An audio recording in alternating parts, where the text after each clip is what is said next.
All right, we are live. Okay, great. If you were with us last week, you know that it did not go as smooth as that. So thank you for all the good vibes. Excited to be here. Happy Webinar Wednesday to you. This is the last Webinar Wednesday of August, the last Wednesday of August. I think I say this every webinar, but time is flying and we're having fun, I hope. So, hey, everybody, thank you so much for being here. Hey to Juno, Colleen, Carlisle, Randall, Sherry, Naomi, Rex, Joel, and Patty. Hey, everybody. I am joined by Stephanie Chandler, the wonderful Stephanie Chandler. I am so excited to have her here. It's good morning to you, Stephanie. You're in California, so good morning. I am. I'm spoiled in California with a gorgeous day. Y'all don't even want to know how nice it is here. Yeah, you didn't have to say that, but we're glad you're doing well. Glad you're doing well. So, hey, everybody, thank you for being here. If you have found yourself at our webinar, then you are here to learn about how to build your online book marketing plan. Stephanie is a repeat guest and highly requested. She always does an amazing job. So I'm going to turn it over to her. She has very kindly offered to take questions at the end. So many of you have found the Q&A tab. We're appreciative of that. I'm sorry, the chat, but you see the Q&A also beside of that at the top. Pop your questions over there as she goes through her presentation. This will be recorded, so if you joined late or if you need to leave early, you can watch the full recording on our YouTube channel. We will drop links in for you there. And without further ado, I just want to introduce our wonderful guest, Stephanie, who is the author of several books, including the Nonfiction Book Publishing Plan and the Nonfiction Book Marketing and Launch Plan. She is the CEO of the Nonfiction Authors Association, a vibrant community for writers, and nonfictionwritersconference.com, an annual event conducted entirely online since 2010. She's a frequent speaker at business events and on the radio. She's been featured in Entrepreneur, Business Week, Writer's Digest, The Writer, and Wired Magazine. I am so thankful and grateful to her for giving us some of her time. So give her a warm webinar welcome. Stephanie, I'll turn it over to you. Thank you, Chelsea. I wish I had like 1/10 of your energy. It's always so fantastic. But it's much later in North Carolina. So well, that's true. You've had more coffee than I have today. But it's always fun to be here. We love Lulu and love working together. And don't worry, fiction writers, I'm talking to you too today. Even though my specialty is nonfiction, we absolutely address fiction as well. So let's talk about your platform. This is such a buzzword in publishing, right? And why do publishers and editors and agents want you to have a platform? A platform is a target audience. It means that you're going to sell books. And when you build a platform and you build an audience, it's going to generate book sales. It's going to bring you new opportunities. It's going to potentially lead to sponsorships and influencer type stuff that's happening out there. If you have a business, it can help you grow that. So platform is, although it can feel like it's daunting to build one, there are so many benefits once you do. So we're going to talk about some ways to do that. So number one, and this is, I think, the biggest mistake I see authors make across the board, and it's not being super clear about who your target audience is. So for no writer can appeal to every single person, right? So we have to narrow that down. We have to find a theme in our books, in our interests that help us to grow that audience that ultimately becomes your platform. And once we get clear about who is that audience, then what we want to do is connect with them by addressing their needs, their challenges, and their interests. We're using content marketing to reach that audience and address what they're interested in. And ideally, we want to own a niche. We're going to break that down a little bit. And for those of you writing fiction and narrative nonfiction, it can be trickier, right? For those of us who are writing maybe prescriptive nonfiction, the audience is often pretty clear. But if you're writing fiction or narrative, we want to find a thread in the book, a thread in something that you're interested in that would also attract the right audience for your book. So a theme might be maybe the location where the book is set, maybe it's based on friendship, maybe that's your topic. It could be any number of themes that are happening within your books or the book that you're writing. So we're looking at location, facts, history. Maybe you write historical fiction and you could be sharing historical facts and interesting stories about history or military history or NASA space travel, something related to a thread in your book. Maybe there's a cause that you're passionate about. Maybe you support breast cancer. Maybe you support diabetes research or children's cancer initiatives. I mean, these are threads that you could build a platform upon. And don't worry, I'm going to give you lots of examples today. So let's go through some examples. This is Melinda Emerson. She's known as the Small Biz Lady online, and she built her platform on Twitter. In the early days of Twitter, she started hosting a weekly small biz chat, and she would interview other people in the small business space via Twitter. And that helped her grow an audience and stand out as a small business consultant, which is a very competitive place to be. And so as she built this audience, a publisher came to her and said, "Hey, want to write a book?" And she said, "Well, yes, I do." So she wrote Become Your Own Boss in 12 months, and it's been through multiple printings since then. Her platform has grown dramatically to the point where she has multiple corporate sponsor relationships. She mostly earns her living through speaking and corporate sponsorship deals. Maybe you're familiar with Kemble Scott, also known as Scott James is his real name. Kemble Scott is his fiction persona, and he started writing kind of edgy novels based in San Francisco, specifically in the neighborhood south of Market. And what he started doing was getting known in the local community, starting up kind of a San Francisco literary group and writing about life in San Francisco, which led to the New York Times asking him to write a column about life in San Francisco. And then a couple of years ago, he made a leap over to writing nonfiction under his real name, Scott James. And because he's built this success for himself, he's able to get a publisher and really shape a career that he wants to have. I'm a huge mega fan of James Clear. If you haven't read Atomic Habits, it's a wonderful book. I think it could also be called Atomic Goals. It's all about setting habits for success. And what James Clear did is he started writing a newsletter on tips on improving your life through good habits. And he uses a lot of facts and statistics.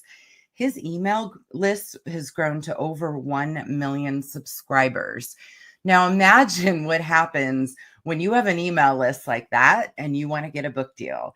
I mean, you have all the leverage in the world. And his emails, by the way, are very short and sweet. They come out every Thursday. It's a great example of how to send out engaging emails that people look forward to receiving. This is Darren Beyer. I hope I'm saying that right. He's a former space shuttle engineer for NASA. And so his books, about space travel, and he blogs about it. It's a really smart way to leverage not only his experience, but capture an audience of people who are interested in space travel. And that's a great target audience. Shasta Nelson writes about women's friendship. That's how it all started for her. And then she made a leap into corporate America, talking about friendships in business. She's built a whole business around the topic of friendship, which is brilliant, really. So again, getting back to those of you writing fiction or narrative nonfiction, maybe there's a theme of friendship or of relationships or dating or single parenting. I mean, look for the thread in the book. Julie Lithcourt-Haynes does a great job of engaging her target audience on social media. She has a 800 number you can dial in and ask her questions, and then she addresses them through a live stream. And she writes a lot about her own life, being a parent, really great topics that are extremely engaging to her target audience. And then you've probably heard of Michelle Zauner. She wrote a memoir called Crying in H Mart. Now, she's a singer. So her audience is built through her performing. Maybe you're in the dramatic arts. Maybe you're a speaker. Maybe you're building an audience in a way that isn't directly related to the topic of your book. But because people know and like you, they want to get the book. Mark Paul self-published a memoir called The Greatest Gambling Story Ever Told. It's about in the 1980s, he bet on a long shot bet for a filly to win the Kentucky Derby, and she goes on to win it. And then he has to go collect his 7-figure prize from the Mexican drug cartel. So it reads like fiction. This could be a novel, right? And so, in full disclosure, I've worked with Mark closely.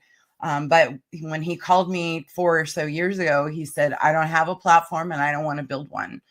And I said, well, then you're probably not going to sell very many books. And he said, well, yes, I am. I'm going to use Amazon ads. I'm going all in on Amazon ads.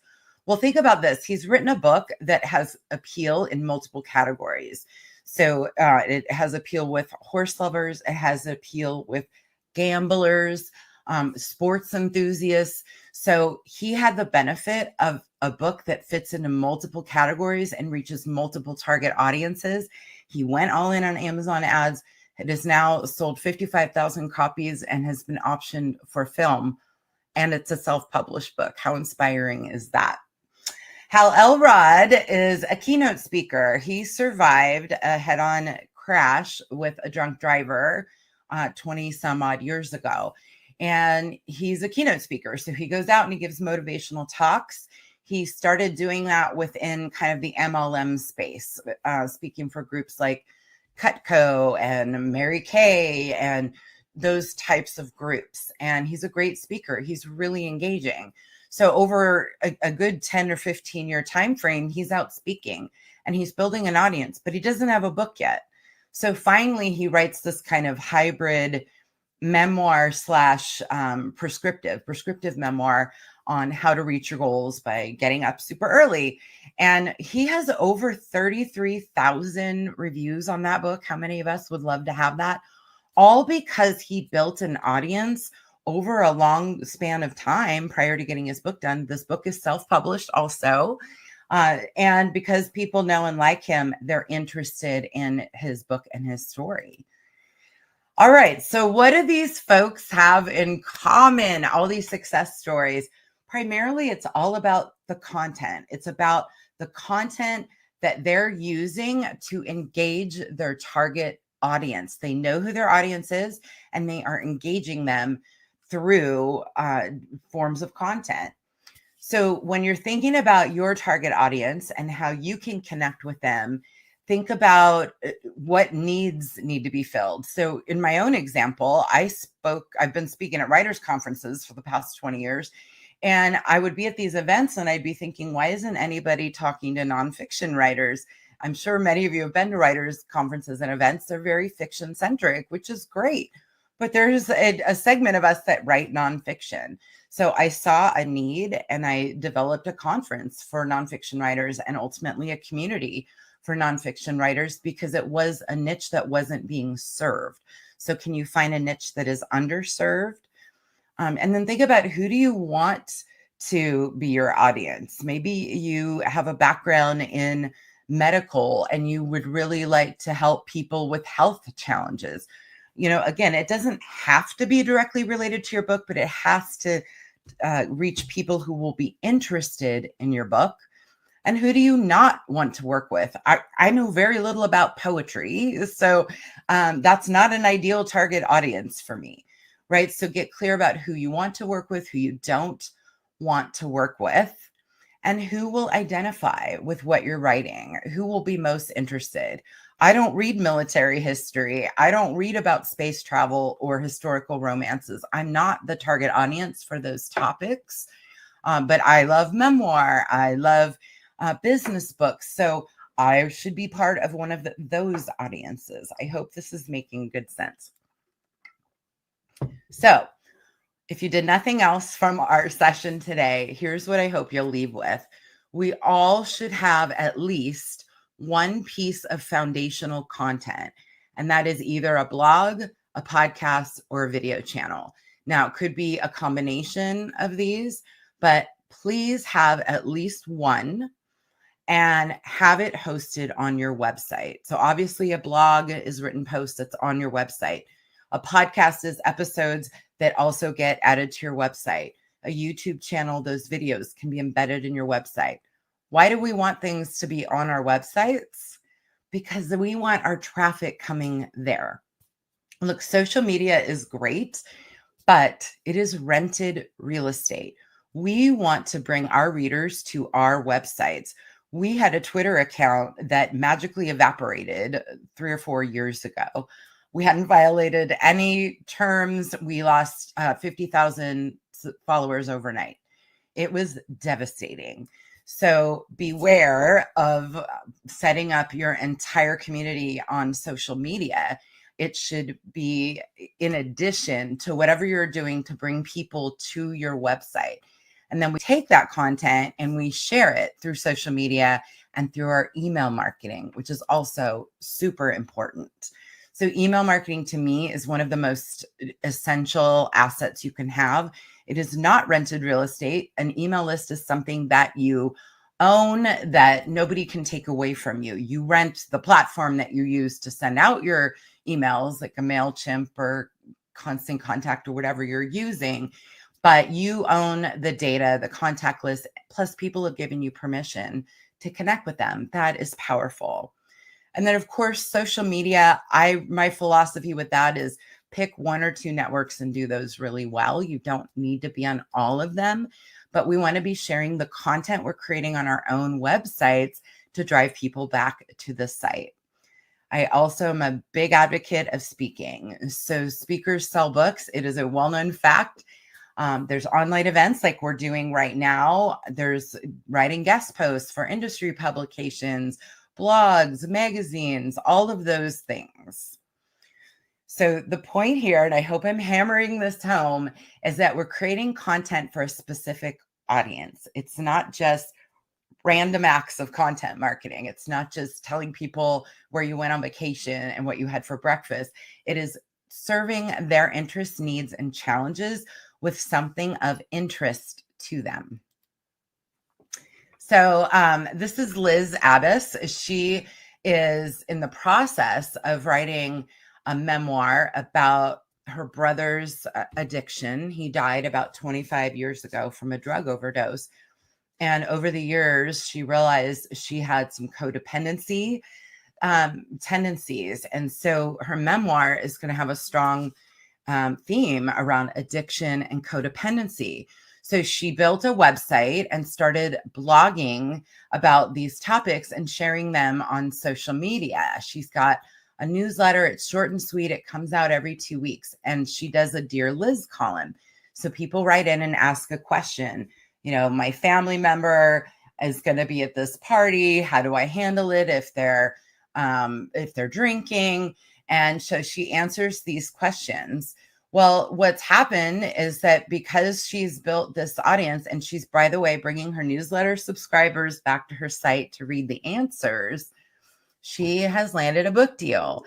Her platform isn't even that big yet, but it's big enough that the publisher sees where she's going. They like what she's doing, and it's working for her. So she's gotten really clear about her target audience of people who have addiction in their loved ones or their families. So here's some good news too. Your platform may already be bigger than you realize, because the good news is we all know people.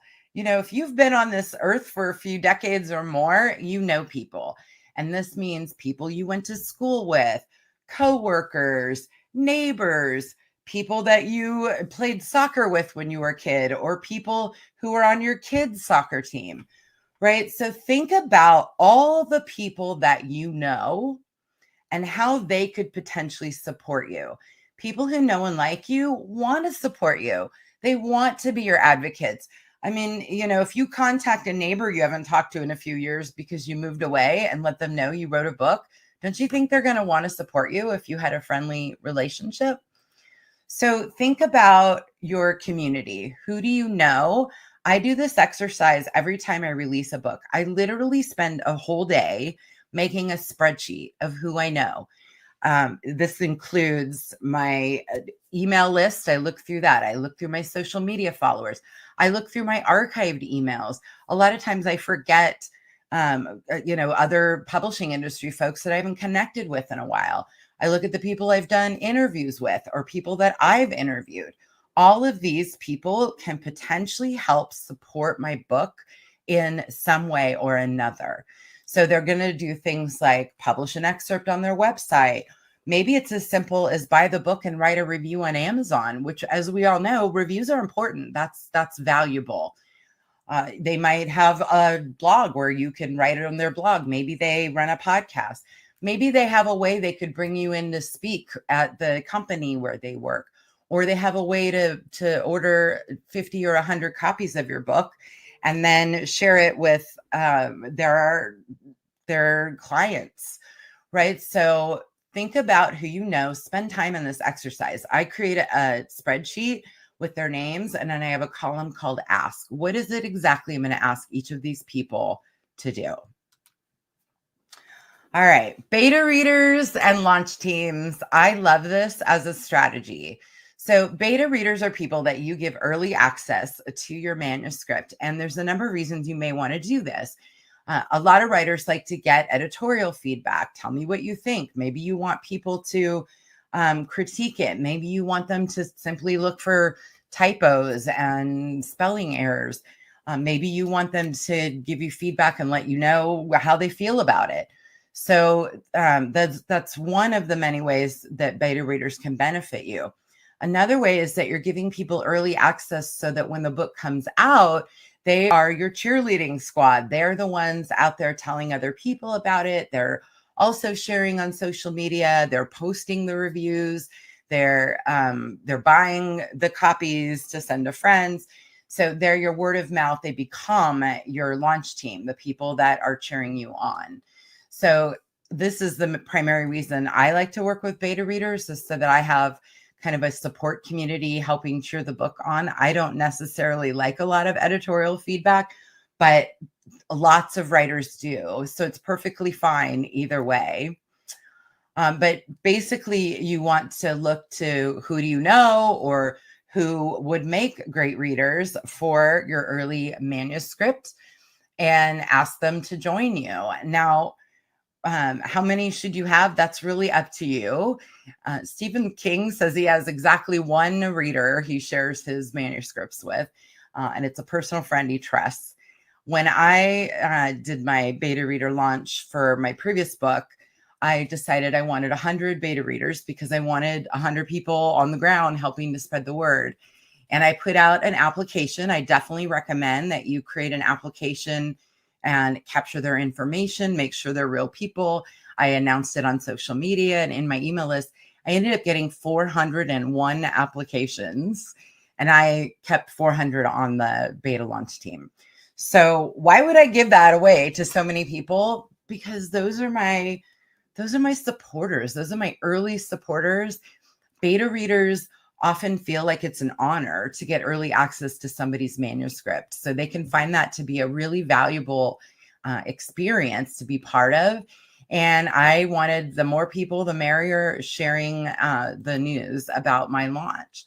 So if you have a bunch of people, you're going to want to organize them in some way. I created a private Facebook group and, of course, an email list. I was keeping them up to speed on, we're in the final proofread stage. We're getting in layout. We're going to press.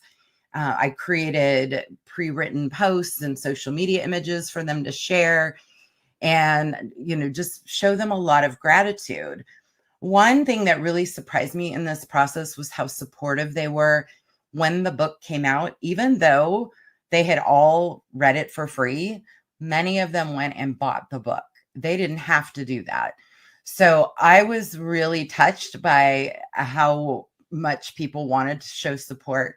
It was a really great experience from all the way around. So I recommend it, whether you do 3 people or 300. I think it's a really great experience. And a question that you're probably going to ask is, what if people are going to try to steal my work? And this comes up all the time with writers. We had Seth Godin. If you're not familiar with him, he's just a wonderful marketing kind of luminary. He writes about marketing. He speaks at TED conferences. And he spoke at our conference a few years back. And when this question came up about, but if I share my content, people are going to steal it, he said, look, your problem isn't piracy. Your problem is obscurity. Let people read it for free. And if they share it, so what? You just gained another fan. And that's always how I viewed it. In fact, when I did my beta read and I sent out PDFs of the manuscript, I put a note in the footer of the manuscript that said, feel free to share this with a friend, because I wanted it in the hands of as many people as possible. I've just gained a new fan. So keep that in mind. Piracy happens. It is rare. And honestly, people who get early access to your work, the effort it would take for them to take that and reproduce it and actually publish it is so incredibly unlikely that I personally just don't lose a lot of sleep over those types of concerns. All right, marketing. So we want to stay committed to this as a practice. Otherwise, books aren't going to sell. And if you're already published, you probably know that by now. So review copies, one of my favorite ways to reach people is by getting out the beta readers, the early reviews, and then after the book is out, sending out review copies. Send them to influencers who reach your target audience. Send them to bloggers, podcasters, anyone in the media who maybe writes about your subject matter. Maybe you get involved with trade associations or houses of worship. I mean, just any company mentioned in the book, anyone you want to acknowledge or thank, sending a review copy is a great way to do that. And podcast tours. Every writer should be doing this. I love podcast tours. They're so great. You don't have to leave your house, right? You can do them from the comfort of your home. And there are so many podcasts out there today. And podcast hosts tell us all the time, we need guests. So I highly recommend go on the podcast directories and start looking for shows that reach your target audience. Now, generally, we're not going on a podcast just to talk about our book. We're going on the podcast to deliver some value to the podcast's target audience. So getting back to your book, if your novel has a thread of love relationships, maybe you go on a podcast and you speak about, building relationships, keeping a happy, marriage, things like that. So whatever your thread is, you're going to find that within podcasts and then go speak about those topics. I recommend coming up with at least 3 topics. I don't like to pitch just one topic. I start with a primary pitch and then I say, alternatively, I can also speak about these topics. And they're all related, but it gives the podcast host a chance to choose from those topics and one that resonates properly with the audience. And the research shows you can get on Spotify or iTunes, search by keyword phrases related to your target audience, and also search by similar authors in your space. What shows are they on? Pitch yourself to those shows as well.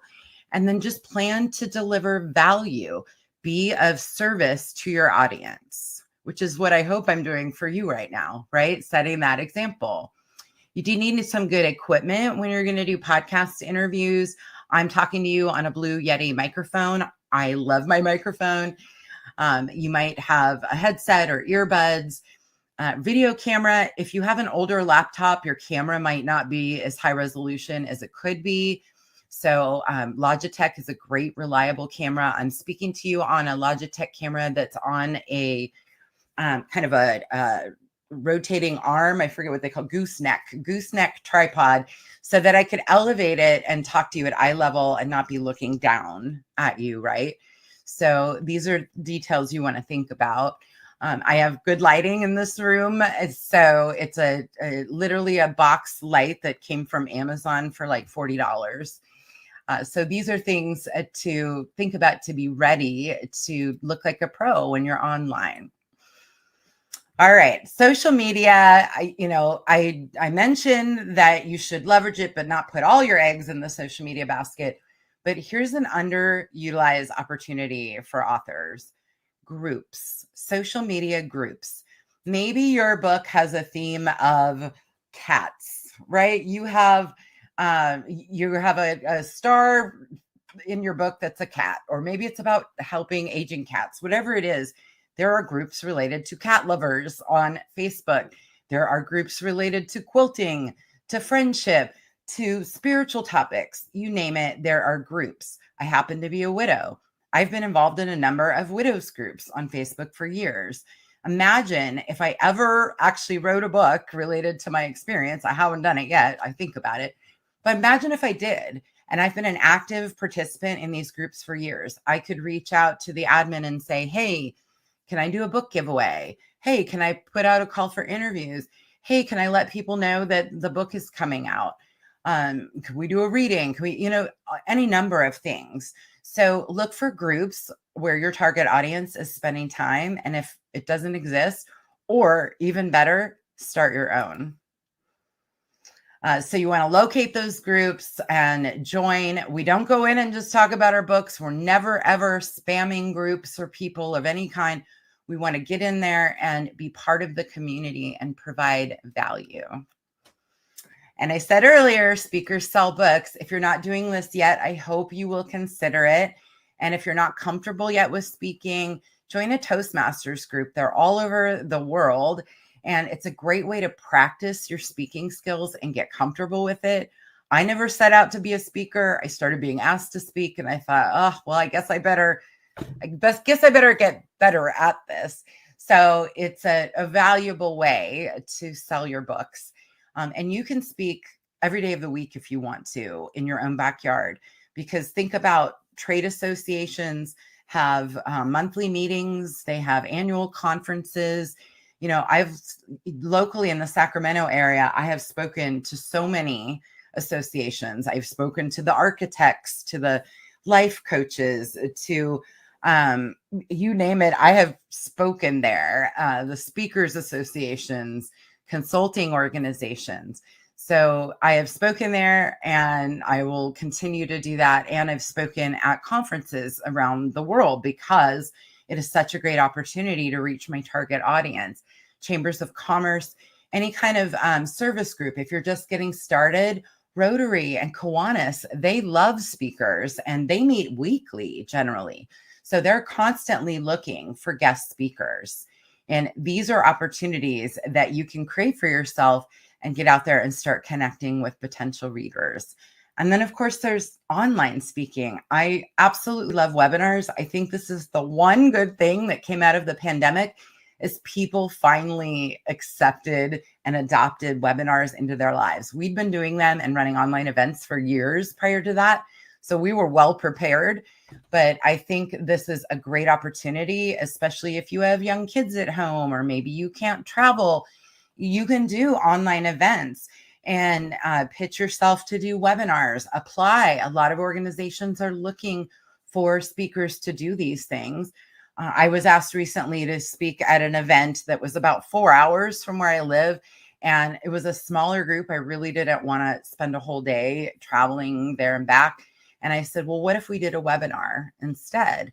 So that was a win for everybody, because it was an hour of my time instead of a whole day. And I was still able to serve that audience. So online events are another form of speaking that can really help you build your audience and sell more books. So here's a fun example, and we're getting close to taking your questions. So if you have them, please put them in that Q&A box. This is Charmaine Hammond. She wrote a book about her dog, Toby.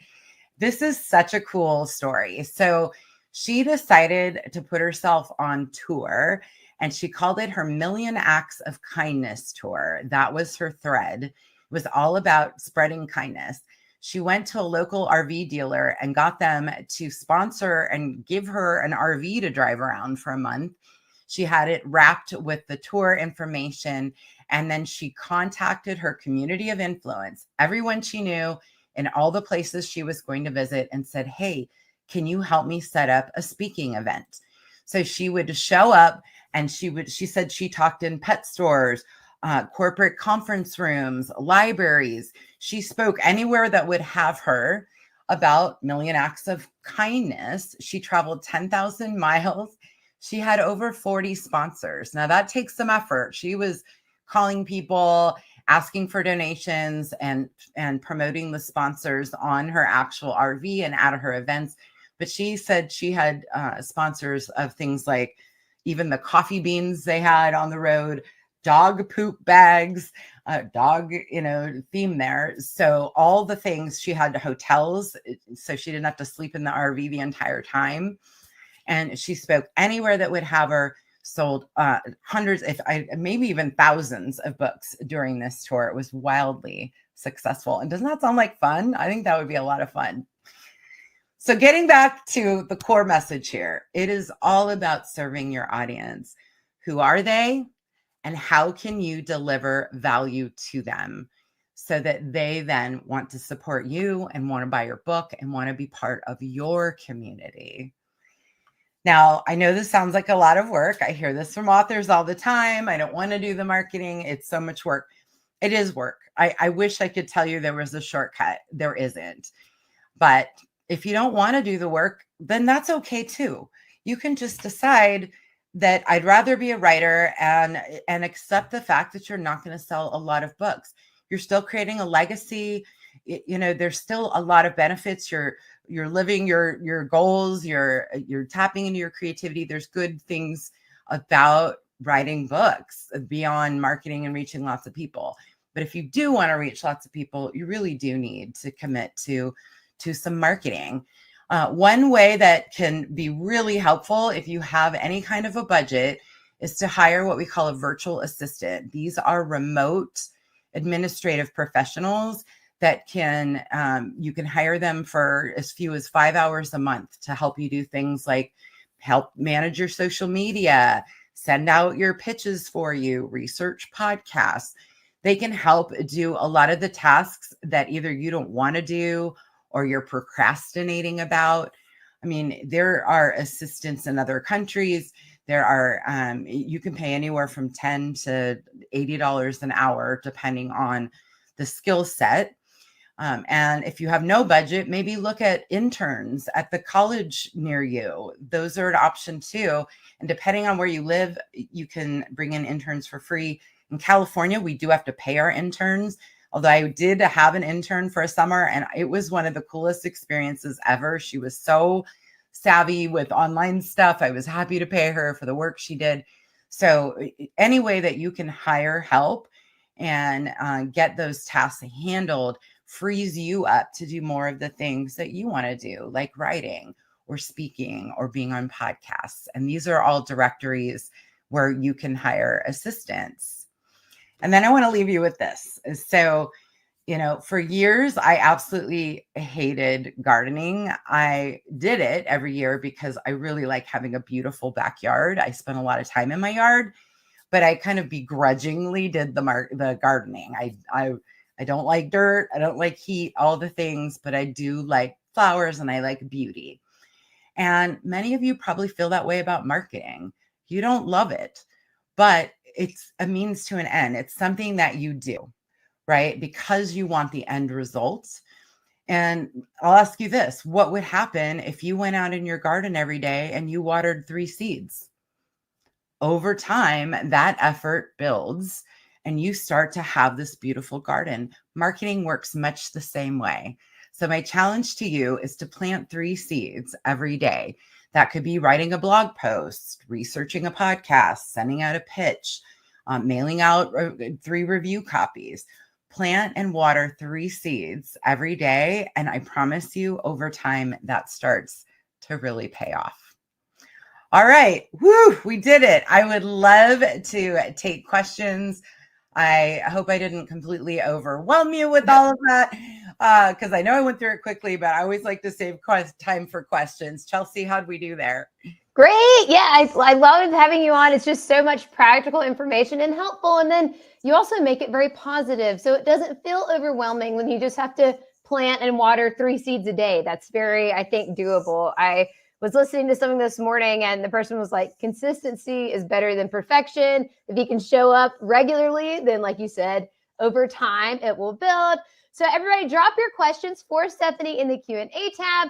But Stephanie, to get us started, I've got one for you. We talk about niching down, how important that is. At Lulu, we have a lot of authors who come to us and say, my book is for everyone. So do you have any advice for someone who is in that, my book is for everybody camp, and maybe they're not really resonating because they are casting that net too wide? What tips do you have to niche down and really find that target audience? Yeah, I like to use this example. So years ago, I was at this networking meeting, and if you go to any business networking stuff, there's always like 5 life coaches in the room, right? And so people were going around introducing themselves. I'm a life coach. I'm a life coach. I'm a consultant. I'm a life coach. And then this woman stands up and she goes, I'm a life coach for baby boomers who want to lose weight. And it was like the whole room went, oh, right. So she had really narrowed her focus. But I watched at the end of that meeting, she was surrounded by people who wanted to talk to her. So it's the same thing with your book. I've written a romance novel about time travel. Maybe it's based on time travel through London, right? And maybe that's your thread. Maybe you write about things to do in London. I just spoke with an author recently who was writing books set in Napa. Napa, California is wine country. It's a beautiful place. It's a tourist destination. So she started blogging about things to do in Napa, where to go. And guess what? She's going to be able to connect with the vintners and the restaurants. They're all going to want to be talked about in her blog and social media, right? And that helps her also sell books through those organizations and things like that. So narrowing that focus will help you connect with more people inevitably. It just, you can't not connect with more people. And even with my own example, Chelsea starting a nonfiction group, I could have started yet another writers group, right? And then been in a sea of kind of generalized writers organizations where I decided to focus on nonfiction, a niche that wasn't being served. I mean, certainly if you can find a niche that's not being served, that's amazing. And then I'm going to throw out one more example for you. I used to own a bookstore, so I'm a former bookstore owner. And we had an author who wrote romance novels, and her whole spiel was giving tips on how to create romance in your life. She was on the local news. She would do romance tip parties. She made it a lot of fun for women and was really engaging her target audience that way. So did I just totally overblow the answer to that question? No, I thought it was great. You have to have the context. And I like you're kind of going back to the foundational content and how that can open doors for you too. And I think help you find your niche. So I love that tip that you gave of the blog, the videos, and having that content on podcast, how that can be really, really important. All right. And since you mentioned bookstores, I will grab this question. What about in-person events? We didn't talk about that much today, but do you have any tips on how that can fit into your marketing plan? Yeah. So former bookstore owner, fellow author here. Let me share a story with you. A number of years back, I was a contributor to Chicken Soup for the Entrepreneur Soul. And it's a very popular book, right? And so, or book series. And so they launched that particular book here in Sacramento because they had several of us as contributors here. We had kind of a local celebrity with us. And they put us literally 5 steps inside Barnes & Noble on a Saturday. We had morning news coverage. We had morning radio coverage. We had a ton of buzz around this book signing event. Does anybody want to post in the chat how many copies that you think we sold over 3 hours on a Saturday morning at a Barnes & Noble of Chicken Soup for the Entrepreneur Soul? Any guesses? Aim high, everybody. I know there's a delay with the chat too, but I would love to see if anybody can get this right. So that event with all the media coverage and everything else, we sold 8 books in 3 hours. Almost double digits. I mean, almost double digits, right? It was so depressing. And that was the day I swore I would never do another book signing event. And I mean, I will tell you, so here we are. This has no it's not targeting the right audience. First of all, you have to be an entrepreneur to care about this book, Chicken Soup for the Entrepreneur Soul. Our entrepreneurs at Barnes & Noble at 9 a.m. on Saturday, apparently 8 of them were, but the rest of the people were not. So book signing events, and at my own store, we saw this to be a huge issue. We did events almost every weekend because, we really wanted to connect with our writer community, but rarely did books sell unless the author brought people in. Now, the one time we sold a ton of books was when we did a multi-author event day. Mm-hmm. So we had, I think we had like 20 authors set up in the store and out on the sidewalk. We promoted it. We got coverage in the newspaper. And then you had 20 authors telling people about it. And we did a fundraiser with the local animal rescue. So that was a very successful day. So I would say get creative, team up with other authors, do a co-hosted event. Or one author I worked with years ago, Bob Quinlan, he did a book signing at his local Barnes & Noble, but he came to them and said, look, I have friends in a band. I'm going to have them set up at the front of the store. We're going to do giveaways. And that's exactly what he did. So I went to that signing and I pull into the shopping center and I'm like, where's that music coming from? Right? It was at the front of the store. You could hear it all across this giant strip mall. And people were coming to see what was going on. And then he had people donate prizes. He did raffles. And then I think every 25 minutes or something, he would do like a 5-minute presentation. And his book was about how to be a great partner in a marriage. And he sold a bunch of books that day to the point that the store ended up keeping copies of his book at the front of the store for months after that. So get creative. Don't just go sit at a bookstore and hope that people will buy the book, because generally what you're going to end up doing is directing people to the restroom. That story started out so hopeful. It's like radio coverage, media coverage. I think if we go Price is Right rules, Kiffin wins. He said 2. Naomi said a lot. Randall said 120. Shireen said, I think readings are more effective than sightings, which may be true. Donna said 50. Patty said 200. So people were in your corner, except for Kiffin. I think he could kind of tell how that story was going to turn out. All right. Carrie Ann's asking, I'm creating a book donation foundation for disadvantaged children. How can I form a marketing strategy? How can I form a marketing strategy to turn this into revenue? Interesting question. Any notes there, Stephanie? You're creating a nonprofit and want to create revenue? It just says book donation foundation. So maybe trying to figure out how to monetize that. I'm not sure. Carrie Ann, feel free to add more context. A book donation foundation. So, I mean, I will say monetization strategies in general, speaking, you can get paid as a speaker, and you certainly can get corporate sponsors. That's where big money lies, quite frankly. That's why so many people, and even 10-year-olds, are hoping to be influencers, because there is big money in that. My nephew has a TikTok that took off, and he had sponsors by the time he was 15. It was unreal. So sponsors are where it's at. So building your platform helps you attract sponsors. Think about that. And especially if you're serving an underserved community, you could also create courses. So here's another real world example. There's a woman named Jana Manciagli. She is a job search coach. She left her corporate career behind and started teaching people how to get a job. And she wrote a book. She started writing a column for the business journals, reaching her target audience. And then she created a self-study video course on how to get a job. And she started selling that for $1,000 a seat to unemployed people. Now, here's the genius in that. She sold 50 seats on her first launch.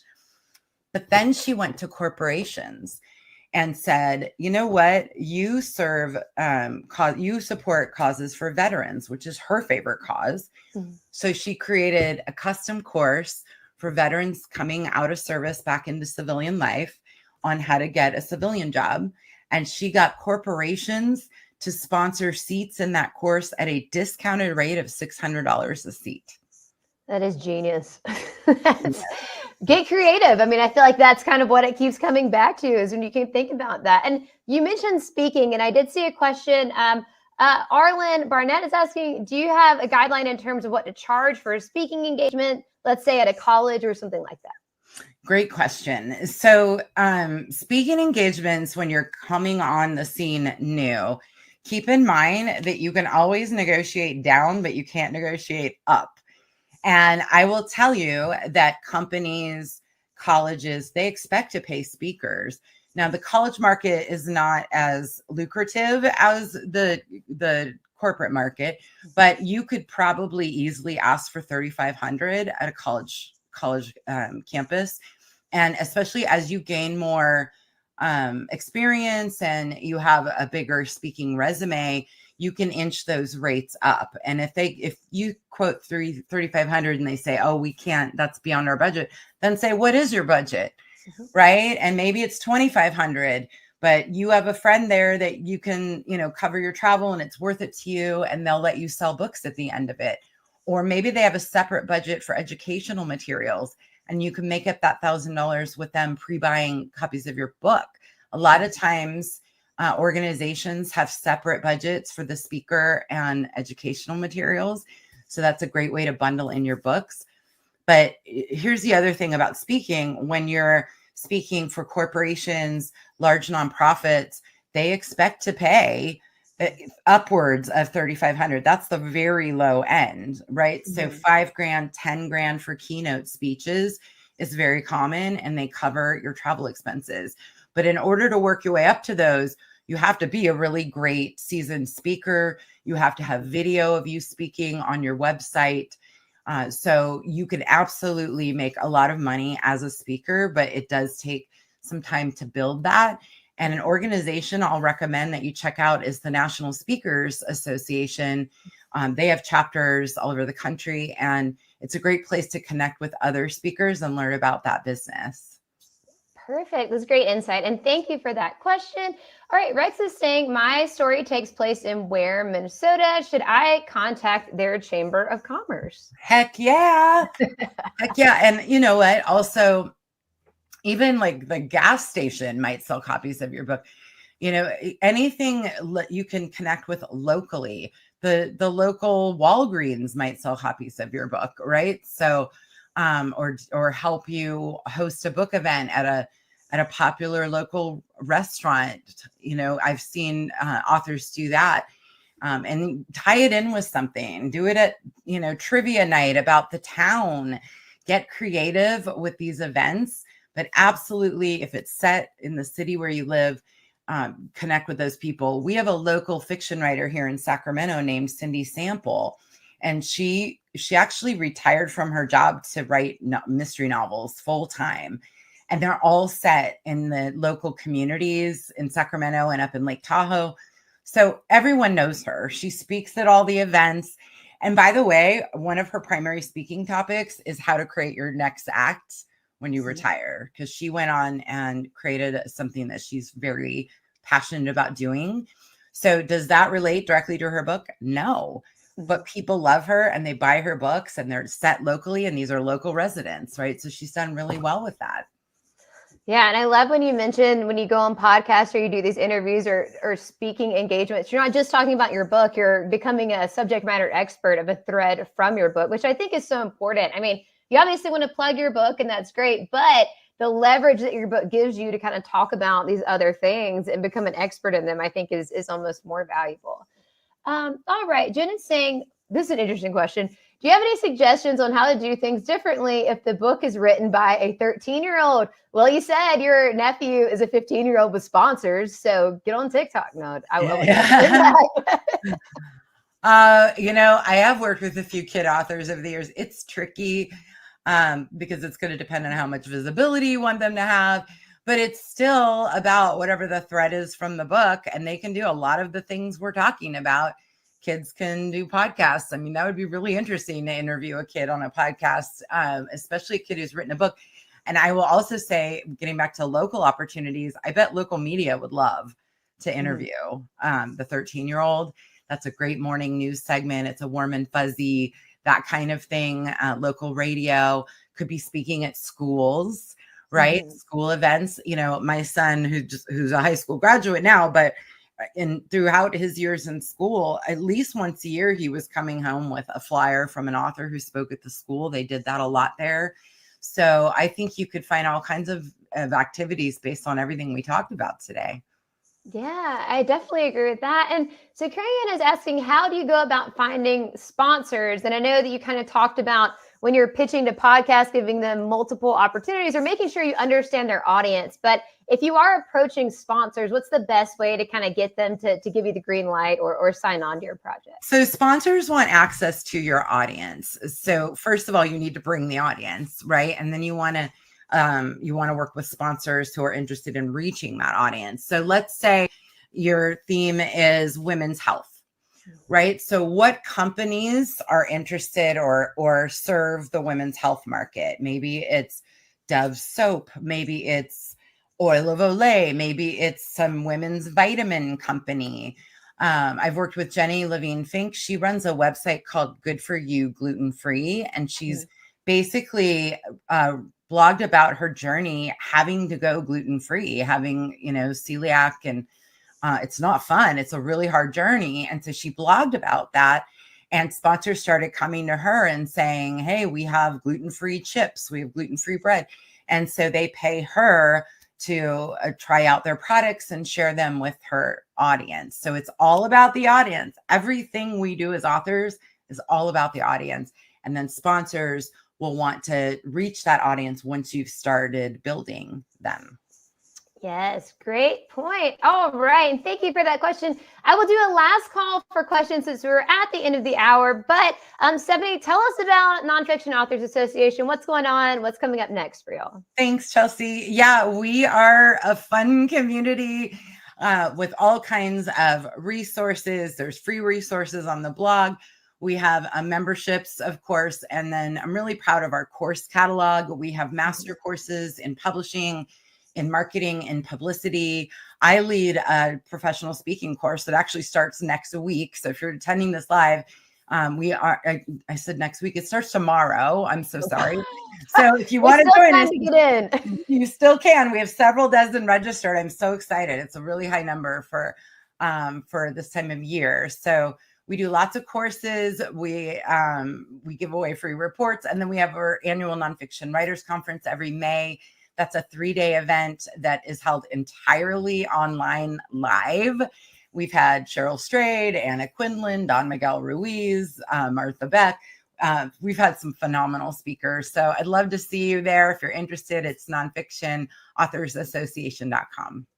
All right, I did post a link. I hope that may be the right one for the professional speaking course, but I have taken a class from an FAA. It was the marketing certification course. Loved it. Stephanie, you're obviously a wonderful teacher. It's a great community. So if you are interested in learning and leveling up your author career, I cannot more highly recommend this group. So thank you to everybody who tuned in. I don't see any more questions. So I think that you've taught us everything. We know all the answers now. Everyone can go forth and crush their marketing goals. So Stephanie, as always, thank you so much for your time and your insight. I so appreciate that. Is there anything you would like to leave us with, or any social media handles or anything like that? Water those 3 seeds a day, and check us out, Nonfiction Assoc, ASSOC, on Instagram. Oh, the IG. You're not going to share your TikTok? We're not on TikTok, but we are building out our YouTube right now in a pretty significant way. So watch for that. Oh, great. We'll keep an eye on that. Stephanie, thank you so much. Thank you to everybody who tuned in. I hope you all have a wonderful afternoon, morning, evening, wherever you are. And we will see you next time. Thank you again, Stephanie. I hope you have a great day. Thanks, Chelsea. Bye.